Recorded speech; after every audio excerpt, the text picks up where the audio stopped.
We provide hundreds of millions of dollars of aid to the Egyptian government and the Egyptian people. I want to make sure it's a good investment. I want to understand what we're investing in. Egypt does face a serious threat from terrorism, but the unprecedented human rights abuses and political repression practiced by the government since 2013 is fanning the flames rather than putting them out. A World Bank report in 2014 said it clearly. Economic policies in Egypt are not focused on promoting the emergence of fast-growing, high-productivity private sector companies that would generate jobs. Instead, and I'm quoting here, they have worked to preserve insider privileges, leading to growth in sectors that are not labor-intensive. For a long time, economic policies have been skewed toward protecting the privileges of a few, the cronies of the regime. In the Sisi era, it's even fewer than that. It's really, the economic policies are for the benefit of Sisi's own constituency, the military itself. We're seeing a real change in laws, regulations, etc.,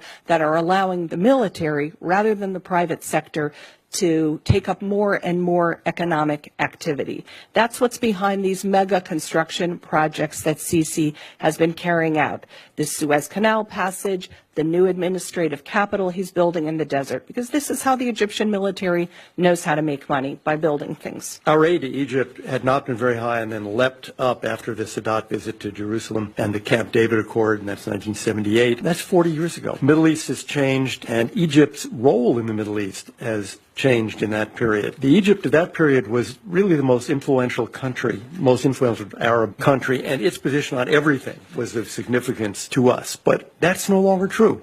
Egypt has no role of significance when it comes to the conflict in Yemen or in Iraq or in Syria, nor really on the Israeli-Palestinian conflict itself. Egypt's weight in the region has really declined. The Egyptian military is actually spending huge amounts of money enhancing their conventional capability. In February 2015, they purchased 24 Dassault Rafale multi-role fighters, a frigate, and missiles from France. And that was a deal worth nearly $6 billion. 2014, they bought four naval corvettes from France. That was $1.35 billion. Fall of 2015, 2 Mistral helicopter carriers from France. Large purchases from Russia. How do purchases like an anti-ballistic missile system from Russia and advanced combat jets really combat terrorist groups like ISIS? How do submarines? Yet Egypt just last week received the first of 4 German-made attack submarines, total cost 1.4 billion euros. More and more it looked to us that Egypt is becoming a country that sucks up aid, a lot more from the Gulf states than from us, as you know, contributing very, very little to regional security and treating the aid as an entitlement that simply must continue and continue and continue. Yes, they are engaged with ISIL in the Sinai, but as we've heard,